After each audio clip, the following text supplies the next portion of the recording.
I am delighted to welcome you all to this fourth webinar in a series of 5 on the topic of raising venture capital with impact.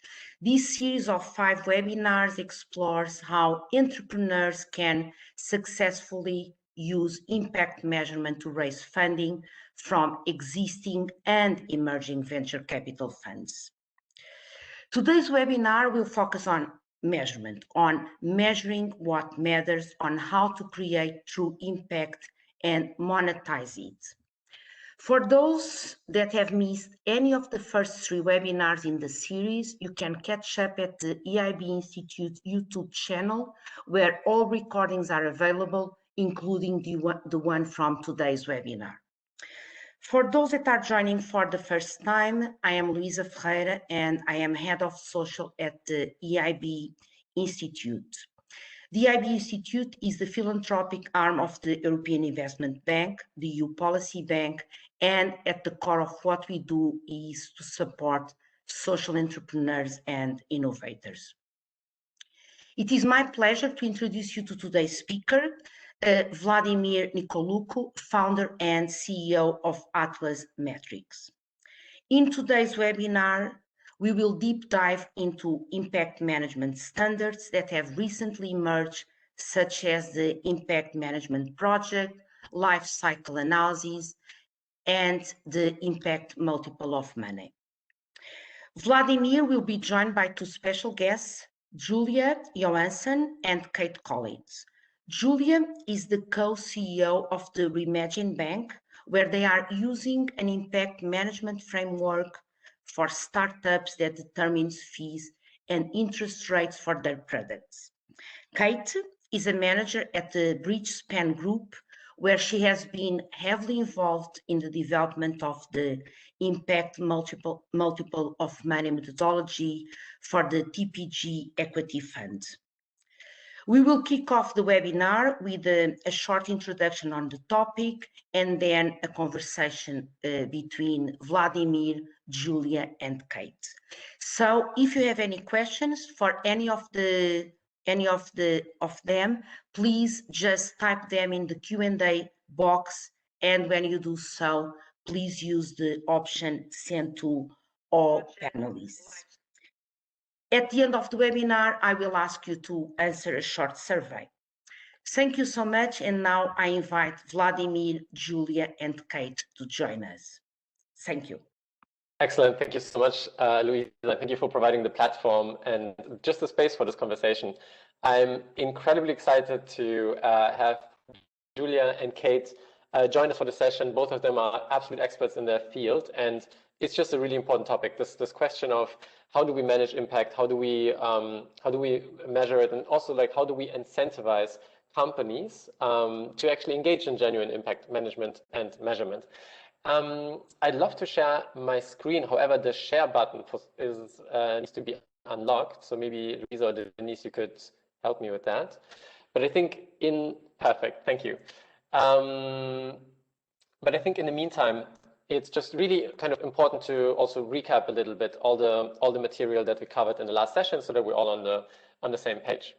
So today is really the fourth webinar out of 5. And previously, we spoke about various topics, right? Including how do we actually raise capital through impact? How did specifically traditional VC funds came to care about it? What's the kind of new generation of kind of impact-focused funds? How are they viewing this topic? And now we are moving to how we actually manage, how we build kind of the systems for impact management. And this is kind of our second to last session. And in the very last session, this is going to be the very practical one, where we're going to kind of talk about the operational steps of implementing impact management in your organizations. And today is like a conceptual preparation for that. So like which frameworks kind of exist, what are the foundational concepts that you would need to know, and also with Kate and Julia, 2 amazing examples of how actually impact management can work in practice.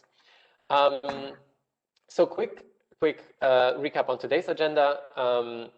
We'll start with recap first, then speak about Bridgespan's and Remagine's approach specifically, and then enter the Q&A. So as a brief recap, how do we think about this capital and investment relationship? there are so many different ways in which essentially companies and stakeholders talk about kind of this relationship. There are sometimes negative screens, like a really large pool of capital is kind of marked as that. There's ESG, there's positive screens, and then there's something called impact investing, right? And for our definition, it might just make sense to say, well, impact, or like when we kind of try to combine capital and impact, we want to do it in a genuine manner. We want to create some measurable, positive social or environmental impact alongside financial return. And you can see how if you take this very stringent definition, there's actually not a lot of capital that is allocated to that just yet, but it is really quickly growing.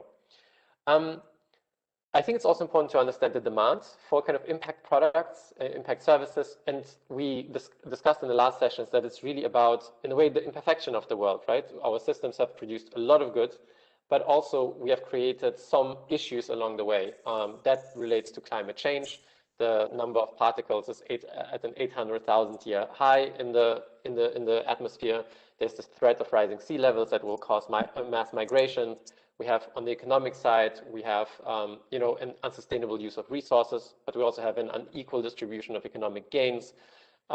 We have kind of the health aspects of it, and the list goes on. So it's kind of, in a way, because we have such large problems, we are actually much keener to invest in scalable and impactful solutions. And we have also found a common language to talk about impact. I think the SDGs is one of those frameworks, but you will find a lot more. And I think, in a way, the SDGs are like a starting point for like a desirable state of the world where we want to go. And we have kind of then defined the indicators and kind of the goals to get there. But it's not the only one, and it's not also applicable to all situations. What is important to note is that in response to this desirable future, a series of stakeholders have had their kind of contributions, right, from investors that want to kind of reallocate capital from say less impactful to more impactful companies, but also to consumers who want to consume and work in alignment with their values, to governments who kind of focus more on outcome-based contracts, but also, of course, the entrepreneurs who build, in a way, scalable solutions to some of the issues we face. We've discussed some of those companies, and I think the noticeable thing is that it's completely possible for a company to be both extremely profitable and kind of extremely valuable, as we see with companies like Zipline, Orcam, Tala, and so on and so forth, but also to be very impactful, to actually solve challenges in a really kind of scalable manner. And while that is not always possible, this has drawn the, in a way, attention of investors. Specifically, I think there's this kind of idea that these trends, in a way, generate opportunities, essentially, for deploying capital with higher impact and financial return. And the way we could think about it, one potential thesis is to say, well, you have a huge financing gap when it comes to the SDGs, but we need to get there eventually. This is kind of our global consensus on what we want. So this creates unprecedented demand for scalable products, right? And then we have a surge in global talent that actually wants to build those solutions. And this creates opportunities to invest in outstanding teams, right, in global companies. And then on the other hand, we have an overdemand and undersupply of genuine impact assets. So on the private equity level, sometimes, you have very large and kind of funds who kind of struggle a little bit to explain like what impact investments they can actually make, because maybe there's not enough companies actually to invest in just yet. And so there's a premium that you can charge both for impactful companies if you kind of manage to build it very early on. And so that, in a way, has created a reaction from, say, the capital industry, but specifically VCs, to either establish new funds entirely or to just create verticals within existing funds. And I think one of the learnings was that this is really important. Kind of this trend is real. It is true that a lot of the investments are actually growing, but there's also, specifically with the traditional funds, this concern that it's a hype, right? That impact is kind of something that people talk a lot about, that it might not actually lead to the type of returns that you would want to see. And one of the examples, I think, was given by Creandum, which mentioned that if you, for example, compare clean tech and and kind of other forms of investments, like for example, software or medical equipment or medical technology, clean tech is almost always kind of more likely to fail. It yields lower returns, and in a way, you know, it's not necessarily such a good investment, and so that's why kind of that specific boom and bust happened in 2000. Around 2000, kind of from 8 to 11. And so as a result, you know, some traditional investors are very cautious right now. So the way they approach impact management, the traditional ones, is really to focus on ESG, to kind of figure essentially out how to form a language and standards, and how to agree on certain indicators that everyone can track, so that at least you can start maybe holding people to account if certain ESG metrics are actually not met. But this is a little bit in contrast to what we actually learned then from the impact-focused funds, because for them, ESG is really not a sufficient criterion for a reason that I'll explain in a second. But specifically, I think that they actually focus more on the impact side. This idea that, you know, like what is actually the company doing? What is actually the company doing if we if it is actually successful, if it scales, right? Like how many people will it reach? How many lives will it actually change?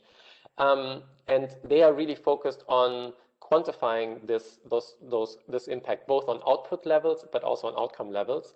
And in a way, their impact management starts already in the pre-selection process, where kind of the mindset of the entrepreneur is already a factor in whether or not he or she gets an investment. And in a way, this natural fit also makes this person much more likely to invest in impact management and impact measurement.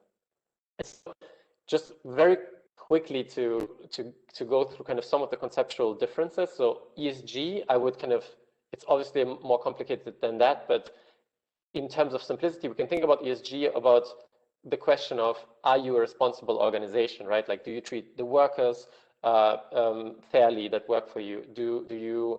How do you treat the communities through which your supply chain runs? How much water might you use? How much emissions do you emit, right? So it's all about, like, are you a responsible party? And that's why, for example, sometimes tobacco companies can have quite high ESG scores, because in a way they're just very responsible companies, but that is quite different from the impact that their products have. And this is, I think, something that people think about when they think about the impact. So what's actually the consequence of consuming a certain service or product, right? Like, what does it do to people, to other stakeholders? And here it's really very much about, various outcome and impact indicators. So does it really make you, does it raise a certain skill level? If you have an educational product, or if you have a healthcare product, does it really decrease the prevalence of the disease? If you have a technology that in a way is supposed to increase the availability of certain kind of goods, does it actually do that? And in a way, we can always link those things in its ultimate sense to the SDGs, to this kind of desirable future that we want to go to. The three other quick concepts I think that are really important to understand when it comes to impact management specifically are, I think, first of all, something called the theory of change. It usually comes from the social sector, but it's this kind of logic by which a company and maybe also sometimes an NGO wants to influence the world, right? So like the inputs, the resources it takes, the activities, so what it does to those resources, then the outputs, so what actually is the result of it, and then what is the outcome, so what type of change in the world actually wants the program to affect, and then ultimately the impact, what's the higher level SDG goal. So if you would have, again, like an educational product, you could, for example, say, well, we have as input, we have software, and activities, we have a certain teaching format, and in outputs, we would have like number of people kind of taught or trained through this kind of like, say, online course that we are selling. And then on the outcome level, we would be interested in, like what's your average salary increase or the increase in probability of finding employment as a result of being trained. And impact would be something like, an SDG related to education, or maybe, decent work. And the most important thing I think to focus on when you actually do those theory of change analysis, and when you kind of wonder about the impact of literally any organization, is to actually focus on the output and outcome relationship, right? So that's what we're interested in. We have, say, a certain number of people trained, and we then want to see what did that actually do to the change. And what you will often see is companies and also organizations just talking about the outputs, right? Like how many school books they have given out, how many buildings might have been built, how many products were sold or services were sold, but this really doesn't help you understand whether the impact of that has been kind of positive or negative. And so you really need to go on this outcome level to figure this out. And then the last thing I want to kind of mention as a concept is this concept of counterfactuals, right? So the problem is that even, for example, if we had a service where if you complete the program, then afterwards, on average, there is a 10% increase in a salary, we would still, in terms of claiming impact, have to attribute that increase to the outputs that we generate. And I think this is sometimes really difficult to do. It requires us to understand the counterfactual, right? Like what would have happened to those people if they actually didn't participate in, if they actually didn't take our product. And in a way, this gets sometimes difficult to measure. We have different kind of methodologies for doing that. But it's just really important to keep in mind that just, because an output correlates with a certain outcome doesn't necessarily mean that the impact is that this correlation is really the causal effect of the output on the outcome. And in any case, so understanding those output and outcome relationships is just really a key thing to do. And I think we'll hear more about that, kind of how different, in a way, frameworks use those concepts to create impact management structures. So, for example, the impact multiple of money, and here Kate will tell us much more, has actually a fairly strong focus on output and outcome relationships and in a way quantifies them. We have lifecycle analysis, which in a way creates a lot of small, almost like steps of what it means to build a product and develop it end to end, kind of from its inception, the components when they're produced, to when a product is retired and ends in a landfill. Like what type of steps happen to it, and at each step, what type of indicators are actually impacted in terms of CO2, in terms of labor rights, in terms of human rights when certain things are mined, for example. How can we get a very kind of granular understanding of the various impacts that a certain good actually has, right? So that's LCA, and as you can already see, it can be quite a resource-intensive task. Then the impact management project actually takes a completely different approach. It actually doesn't want to be that kind of quantifiable in a way. I think it's more of a framework that gives you a set of questions and a set of criteria to understand the impact on different levels, but it's more of a mental kind of journey that you do, and there's no, I would say, very specific kind of quantified calculations that you necessarily have to do to fulfill the impact management project. It's just kind of like almost like a reporting tool.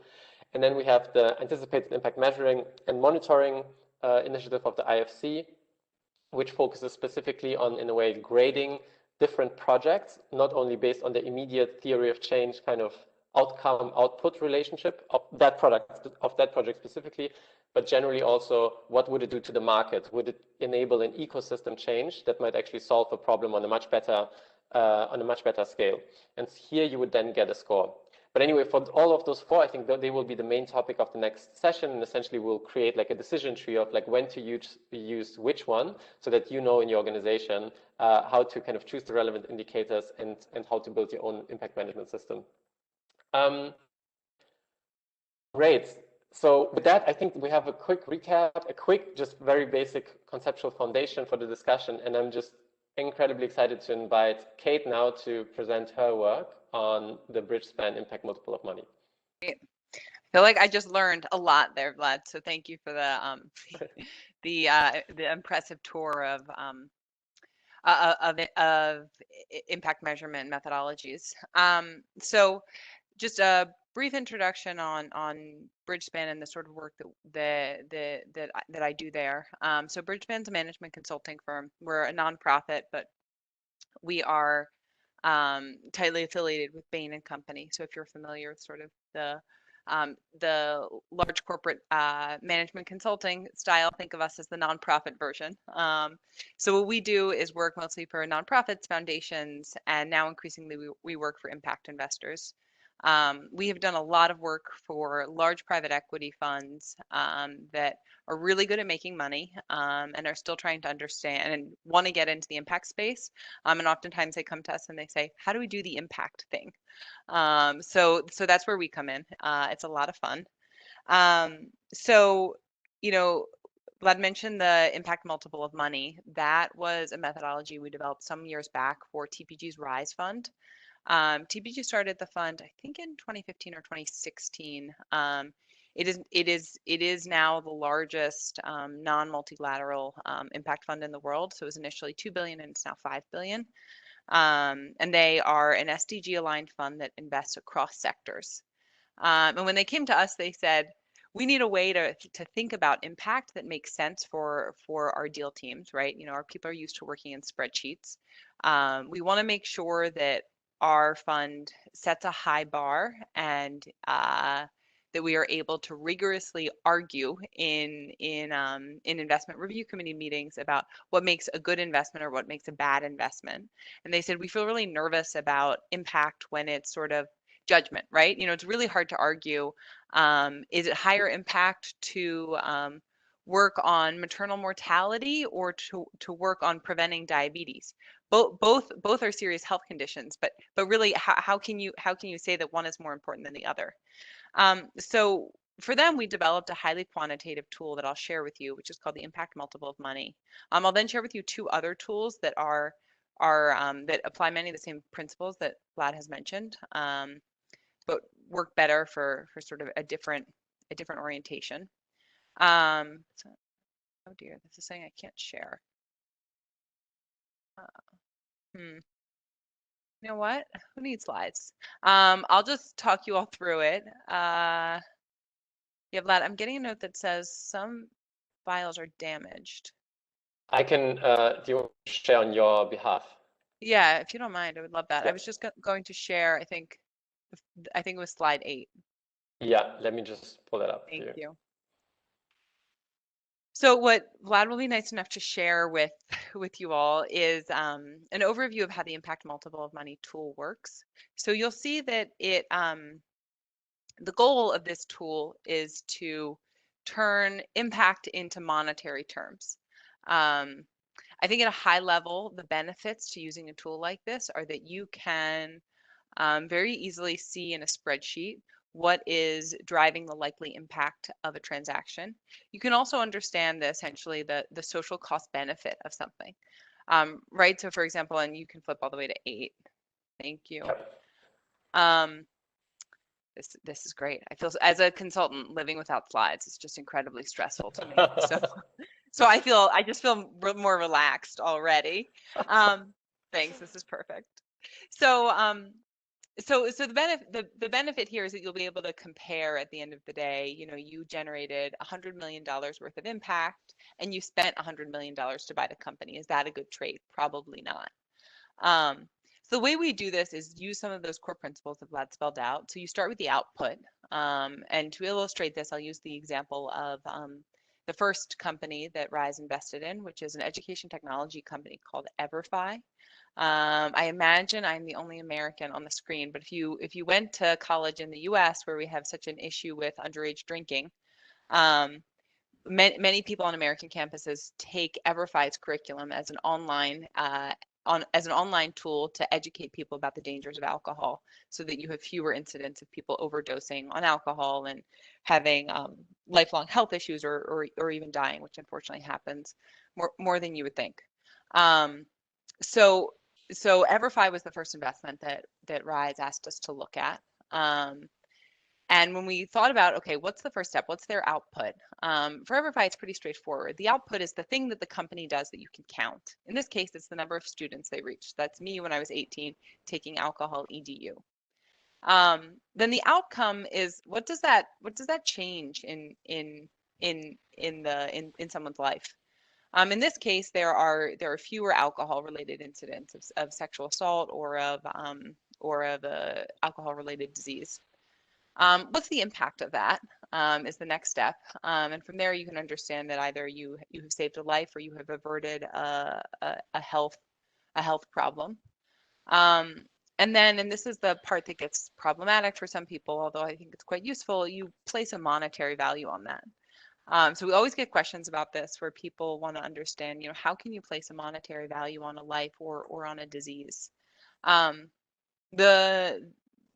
the reassuring news here is that you'll never place a value on an individual life. That's impossible to measure. But you can place a value on a statistical life. So that is what economists, particularly those who work for governments, do all the time, where they try to understand, is reducing the speed limit here worth the number of lives that could be saved versus the time benefits? And for that, you'll take the aggregated value of essentially willingness to pay for a particular safety feature that across a large data set, at a country level can give you essentially the value of a statistical life. So when you put all this together, you come out to a monetary value of, let's say, EverFi would save a certain number of lives and avert a certain number of liver conditions as a result of its reduction in alcohol-related incidents. Let's say altogether that comes to a monetary value of $100 million over the course of the holding period. And let's say you spent $10 million to buy 100% of the company. That looks like pretty good math to me. You're getting essentially a 10x return on your impact. And the way that we use this with Rise was for them to understand, they set a 2.5x threshold for their money. So if they're spending $10 million, they have to get at least $25 million worth of social impact back. And they found that it's a really useful tool for them to be able to quickly pass on transactions that will not drive impact. It also has a relatively low burden on each of the companies, because if you look at this output column, that's the only thing you need the company to do. Everything else the investor or their agent such as Bridgespan can do for them. So if you go to a company that's educating students, you say, how many students did you educate that year? They say, easy, I can tell you that. Or how many gallons of milk did you sell this year? So that's one of the other benefits to it. And then finally, we find that people who are highly quantitative really like this tool because it allows them to look into the numbers and understand, how could you change the business such that it would drive higher impact? So for example, we've seen, Rise has been going for quite a while now. There have been numerous businesses that once they own the business, they're able to look under the hood, talk to the management team, and they say, this particular product line is your highest impact product line. How can we grow that over the course of our work together with you as a TPG portfolio company? I know we're speeding through on time, so I'll stop here on IMM. I'm happy to share any of the other tools later, but I think this is probably the most interesting one for today's discussion. Fantastic. Thank you so much. This was incredibly useful. And maybe let me just invite Julia now to introduce herself as well. And then I'm just incredibly excited for the Q&A. So let me stop sharing now. Yeah. Now I'm the presenter, right? Yes. Excellent. So let me do this. Hi, everybody. Just a little second. Can you all see my screen? Yes, we do. You can. I will make it full screen. So very happy to be talking to you all today. Thanks for the invite, Wladimir. So I'm Julia, one of the co-founders and co-CEO of Remagine, which is a financial platform. So we're not really using the word bank, just for a disclaimer, but we are a financial platform that is really trying to incentivize as many startups to really change the world for the better. And just as an intro, because I think we are a different kind of breed of what we're doing at Remagine. And essentially, I've been working within the impact space for now almost 8 years. So I work with Professor Muhammad Yunus, the first VC back in Brazil, doing impact investments. And I think that in the past years, my eagerness has been, how do we bridge actually the mainstream with the impact world, right? So because whenever you talk about impact measurement, it is very daunting. It can be very overwhelming. So in essence, our big quest is, how do we drive the impact agenda forward at scale and really bridging the mainstream and the impact world, right? So what are the powerful tools that we have out there when it comes to change at scale? So essentially, we understood that capital, technology, and content are 3 of these big pillars. So in that sense, for you to actually create or inspire, incentivize for impact, you need a long-term relationship with your clients, right? So that's why for us, it was a lot about, first of all, questioning what a bank or a financial platform actually looks like and is actually for, and how is it that we really create innovative solutions that make people reconsider like impact is a good idea. And that's essentially why we created like Remagine. So we, on one side, we're about to launch our accounts. So like essentially like having like business accounts with cards and several like different like benefits and kind of features involved into it. And also on the other side, which is what we have been doing now for almost like a year and a half, which is a revenue-based finance, right? So we try to like find what are like different things that are out there in the market that have been like driving some kind of curiosity that allow us to also like leverage for good in a sense. So I think that happy to be discussing more about like these tools, but in essence, what I want to say is that these tools by themselves, they're not impact, right? So what it is that you do with them that actually becomes impact. So for us, it was a lot about how can we create different kind of financial incentives, and meaning like incentives instead of like penalties, to make more startups like look at that, right? So essentially, how do we differentiate from other impact investors is that similarly to the impact management project that has like different kind of like stages, or like what like Vlad introduced to us like at the beginning with where the impact actually is, we actually classify all our clients into 3 different dimensions. And depending on where they are, we will like gonna tailor actually how is the next step on this impact journey that we want to take them on. So whenever we're looking at impact, intentionality has to be at the core. And we know that not all our clients, they have like impact at the core from the beginning, right? So for us, I think it's like, how can I break down this concept that ESG is different from impact, and there is a road until you become an impactful company, right? So this is like what this like graph here in the middle actually tries to analyze, that essentially ESG is just a terminology, but if you don't really have your product and services actually also serving these different like dimensions, your company is not really that impactful, right?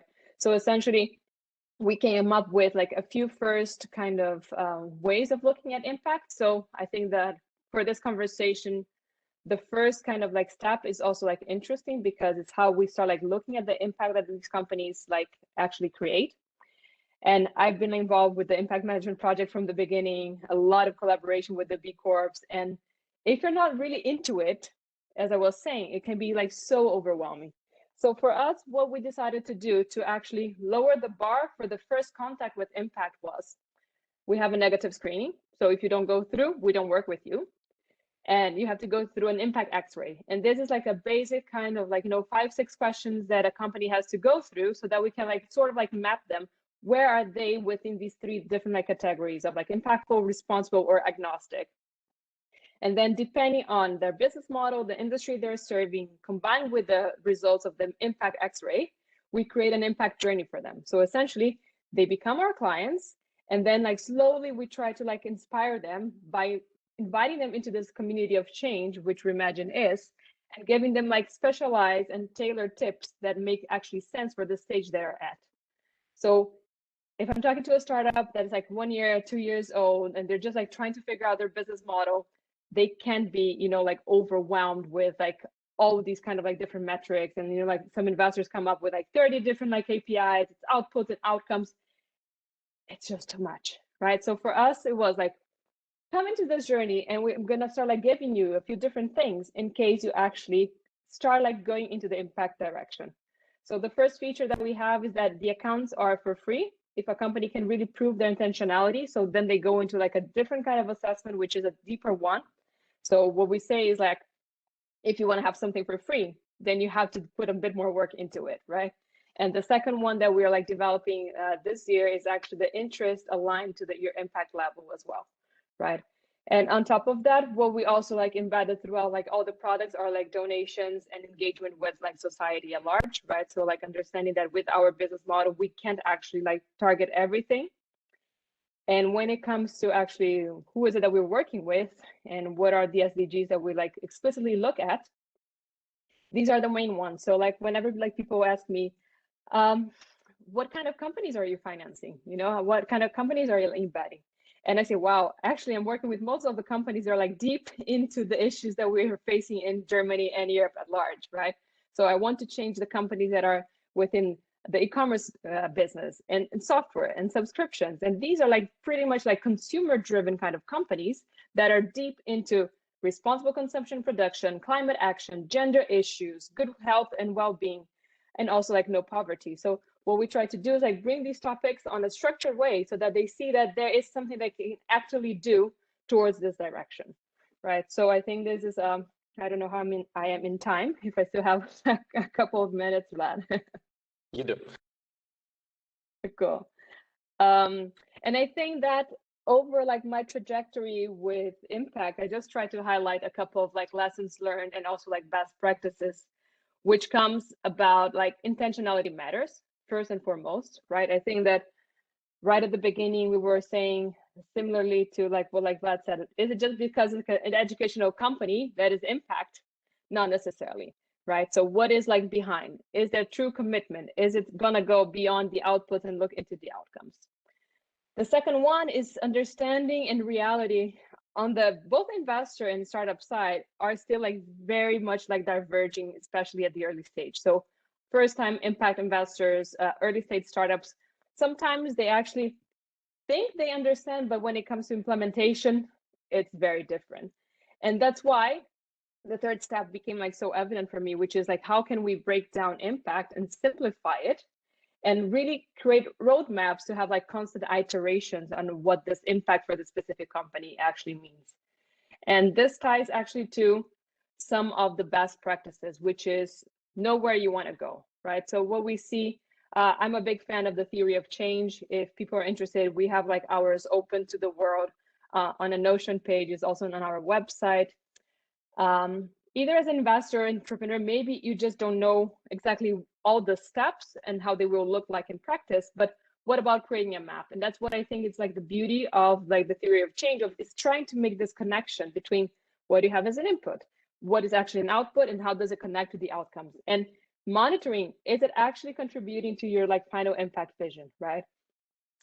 The second thing for me is like, while you're in this journey, don't claim something that you're not yet, right? I think that we discussed like greenwashing, social washing, rainbow washing, all of these, because so many times people say, yeah, I am in the journey, but I'm doing, right? And then you see like big, you know, like hedge funds, fund managers have like 0.001% actually in like ESG, and they say, wow, we're super committed to impact. Like, wow, you can say like, wow, we're really like trying to change. That's something. And the third one is really impact has to be a direct result of your product, right? I think that this is the only way of making a company truly like impact driven, or investor truly like impact driven, which is, if the impact is not at the core, it means that, wow, you will have to be like spending money on like donations. You will be trying to create externalities, but you don't really create change with the kind of effort and energy that you're spending into like specific product and service. And here I also like to think about like the complexity that like value chains are. So for instance, I'm also a big fan of Allbirds. They're like a shoe in itself. It's not really like an impact product, but why it has been created was to like question the whole value chain that was broken. So like this is also something that I like to look as part of like the impact lenses. And to keep it short, thank you. Happy to like also go into like some of the frameworks that we use if this is part of the interest of the audience as well. No, fantastic. Thank you so much to both of you. I think we have an issue that there's too much content to get through. So I would love to kind of like do a kind of a quick round with both of you and a couple of questions for the benefit of the audience. So I think one of the key issues that both investors kind of and startups or companies have is like how expensive is this stuff? Like, okay, I want to know, right? Like imagine I really want to kind of do some kind of genuine kind of impact management, and I want to report it. I want to be kind of sincere about it. I want to increase maybe the impact of my products and services. And now I'm hearing about the impact multiple of money, or the frameworks that I get from Remagine. How much workers' days, or how many hours per month or per year, or like, in terms of dollars, like how expensive is that for me? Maybe starting with Kate. The best answer is that it shouldn't cost anything. It's a little bit unrealistic, so I'll get into that. But the reason it shouldn't cost anything is because if you are, as Julia said, building a business with intentionality that is focused on impact, delivering greater impact is what you're doing anyway, because that's how you're making money. It's like it's just your business, right? And I am optimistic enough to believe that that is where many businesses are heading. And, you know, so often people are building businesses that are intrinsically delivering impact without even realizing it. You know, you see this a lot, particularly, I do a lot of work in the food and ag space in India and Africa, and so many of those businesses have huge improvements for people's lives. So it should be free, but to the extent that you need to change something in your business model and that you want to communicate it on it and report on it, if you were simply thinking about communications, I would think that it should take one employee 2 months a year. And then, I mean, you'll see, I would say that what a firm like Bridgespan does for large investors is that can be quite expensive, right? You know, they hire a full team of people. We work with these funds for 5-6 years. That gets incredibly expensive, as you can imagine, but they're also those are funds that are looking at 10 or 20 transactions a month. So if you're thinking about an individual business, it doesn't need to be quite at that level. Julia, what would you say to that? I totally agree with you, and I think there is like something that we have to make very clear, which is also at which stage, right? So when you're setting up things, and if there was like nothing, of course it will consume. So like a lot of what we have at Remagine has consumed a lot of like my time. And I have like a person that is like partially working with me to help like implement these kind of things. So meaning I might have now maybe 25% of like an intern that has been working with me for the past like 6 months, you know. So I think this is like where it can be like costly for you to set up things. But at the end of the day, whenever you start like embedding like KPIs into the operation, it becomes normal, right? So we use the OKRs, for instance, in our company, and we also have like KPIs that like are crossover, and they have already the impact embedded in there, because I want to see like where are the outputs going so that I can go and investigate into the outcomes as well. So like what like Kate was saying about, well, like in our case, we also have like a portfolio of companies, and like we are going to be like measuring and like really like managing somehow like what they're like doing so that we can like refine our offerings as well. So like actually I'm bringing like a person to be like full-time, because for me, impact is so crucial in the business that I want to have like features into every single product that goes a step beyond, right? So like in our case, it is like a one full-time like kind of like resource at least, so that you make sure that like all the areas are really like going into this mood of understanding impact. So like at the early stage, it costs you more. And once it becomes really like part of like the culture of the company, this can actually like be almost absorbed.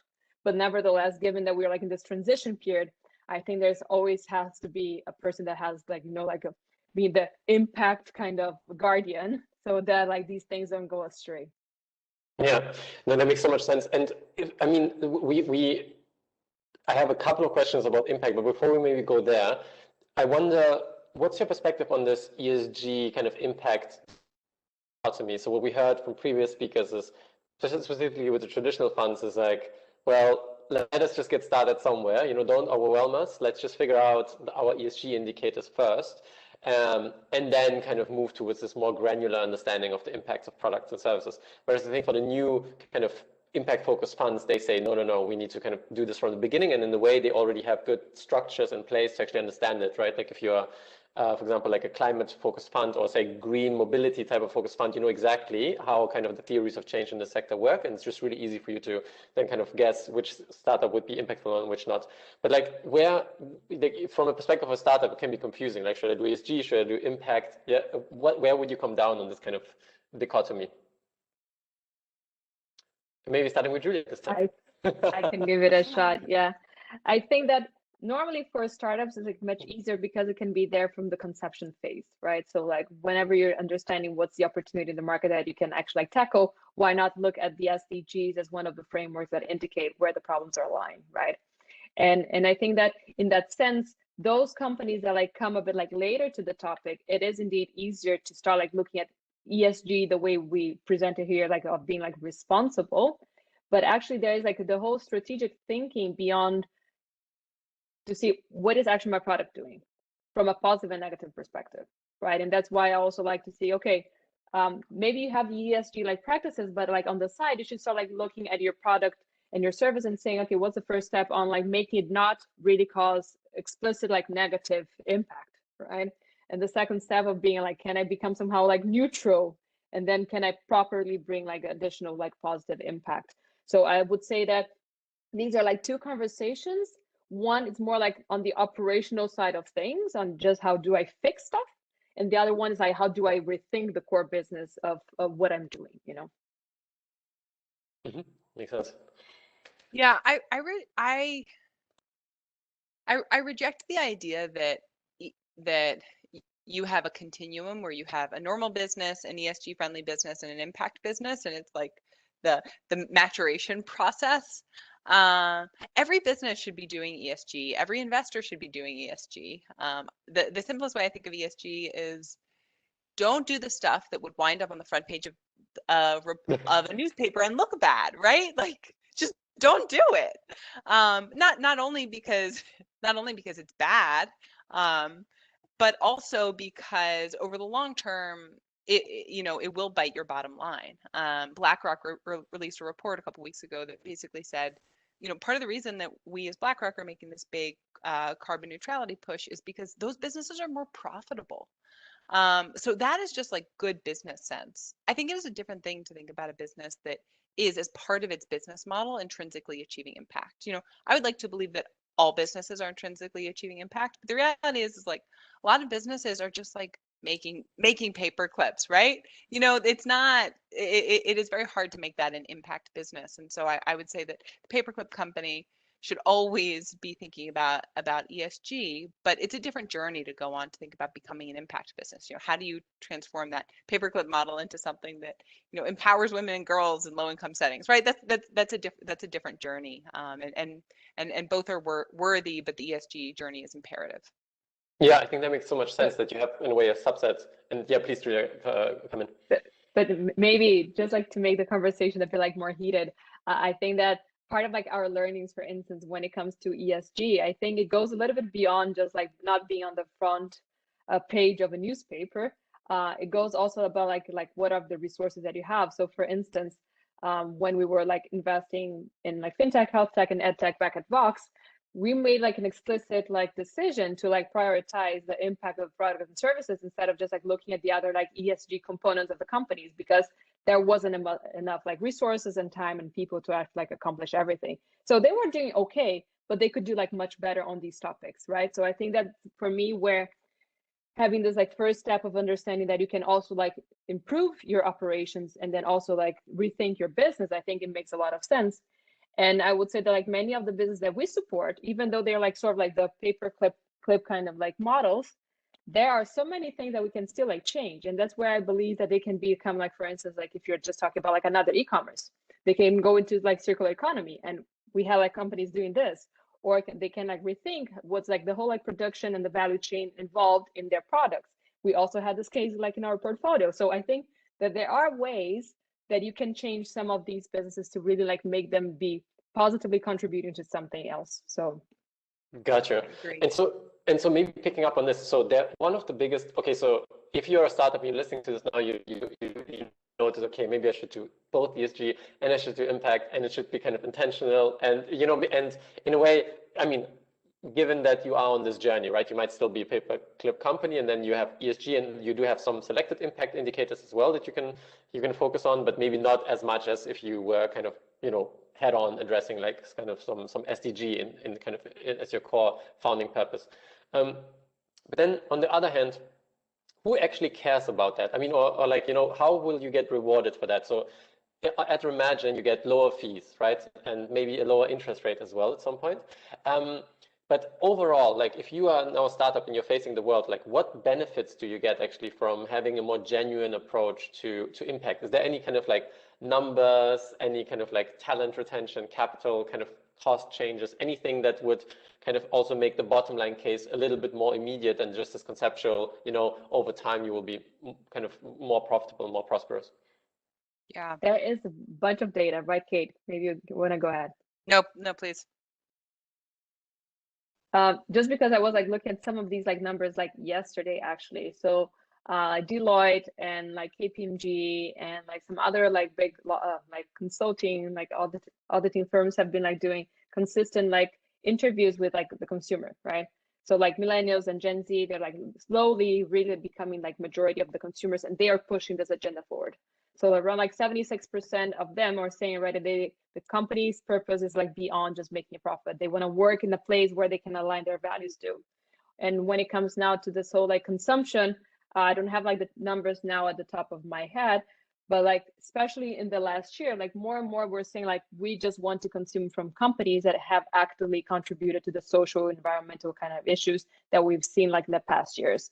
So there is a pressure coming from the consumer that one can't actually deny. So if you don't want to do it because you believe in impact or because you believe you can do something good for the world, at least like try to listen to your audience and to your customers, you know.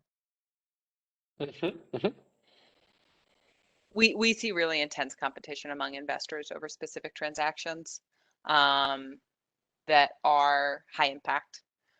So I think you see like real valuation benefits. It is at least once a week that I speak to an LP who is trying to move more assets into impact. So there's just more demand today for buying shares in impact businesses.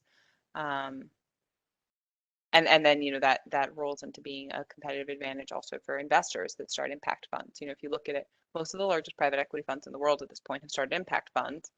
And a lot of them are doing it because they see that's where LPs are going. That's also where their talent is going. Yeah, no, that makes complete sense.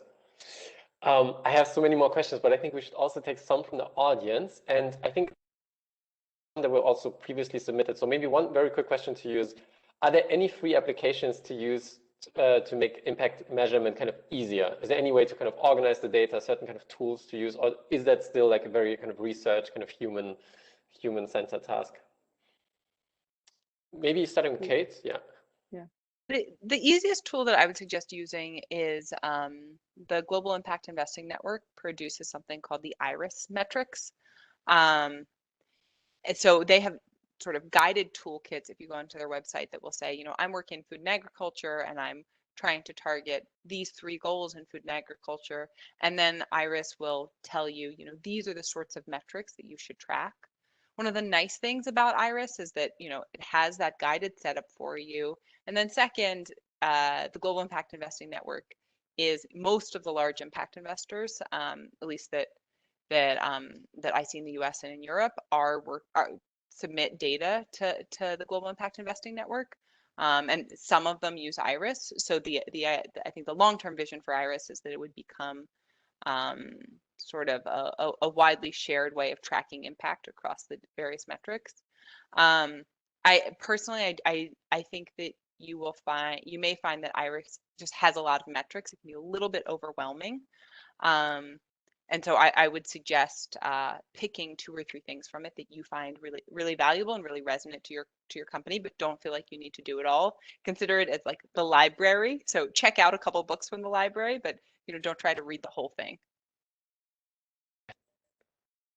Got you. Will Remagine offer a tool at some point, Julia, or how do you approach it?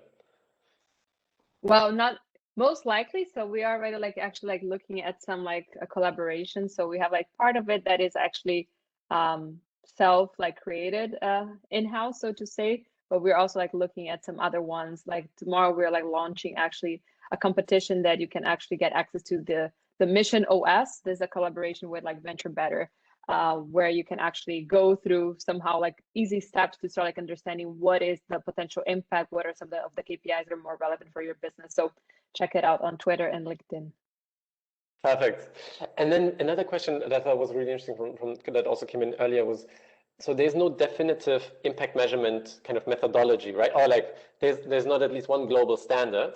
And so if you are kind of a company and I'm applying for, say, a loan,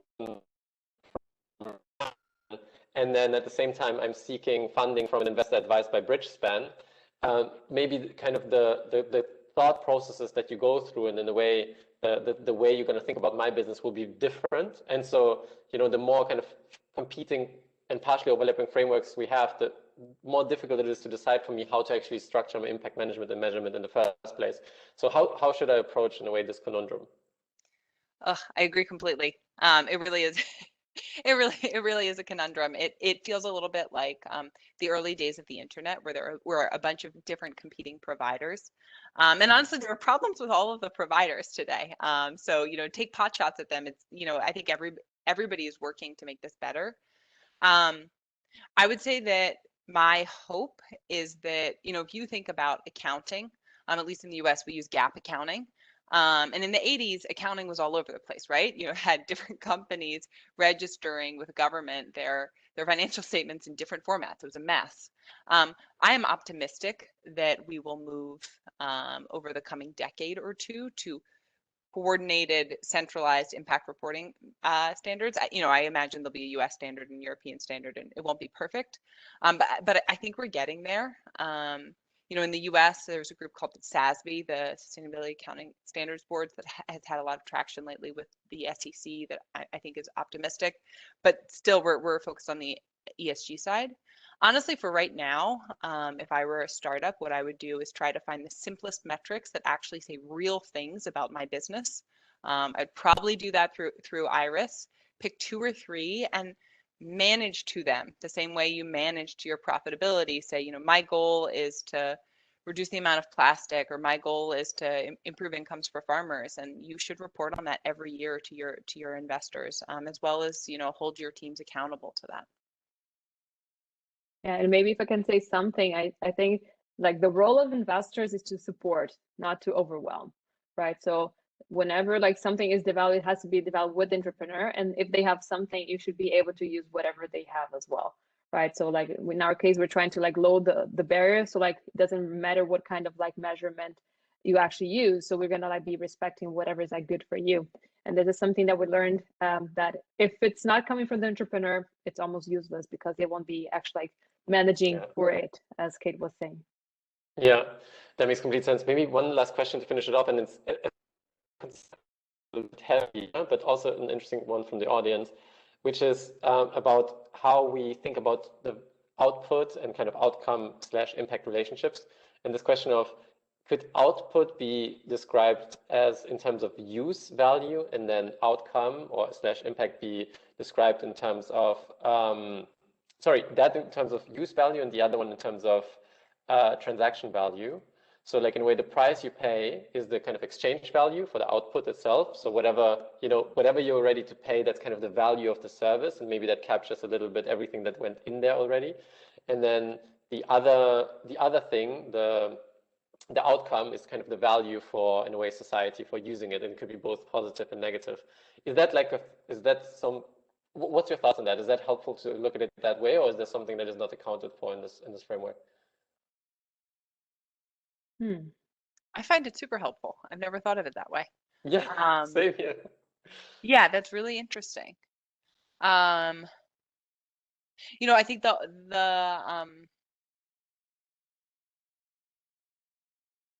think it takes a couple steps beyond the outcome to actually get to the social use value. So it is condensing a few steps, but I think it works. The only other caution on the exchange values, especially for venture-backed startups, I mean, as we all know, often what you pay for the startup product is heavily subsidized by the venture community. So there can be a little bit of a mismatch there. But in a steady state business, I would think it would work. Cool. Yeah, I think it does make sense, because for me, like whenever I look at like the outputs, it's almost like it's your operational KPIs, you know? So if it's embedded into, like, as we were saying, like how many students are using a platform, like a proxy can like definitely be, what are they paying actually to have like the access to that? Yeah, makes complete sense. Guys, we're unfortunately out of time. I think we can continue this for some time more, but I'd like to thank you for this incredible presentation and just sharing your expertise here. I think the work you're doing is absolutely critical and necessary, and it's just exciting to see that it kind of scales up. So thank you from my side. And taking a quick look at Louisa, yeah, I hope that we will see many of you again in 2 weeks, where we really dive down into this the nuts and bolts of actually building the impact management and impact measurement systems within your organization. And there's also a survey that we would love for you to take. And now over to Luisa. No, I would just like to thank you all, Kate and Julia and you, Wladimir. And you already did my job of reminding people that if they want to close the cycle of the 5 webinars on the same topic, we'll be here again in 2 weeks' time, 29th of April. So I hope to see you and thank you. It was fascinating. I didn't even realize that time was gone. So thank you so much. And for those that are with us, please answer the survey. Thank you, guys. Bye-bye. Have a nice evening. Thank you for having us. Bye. Bye.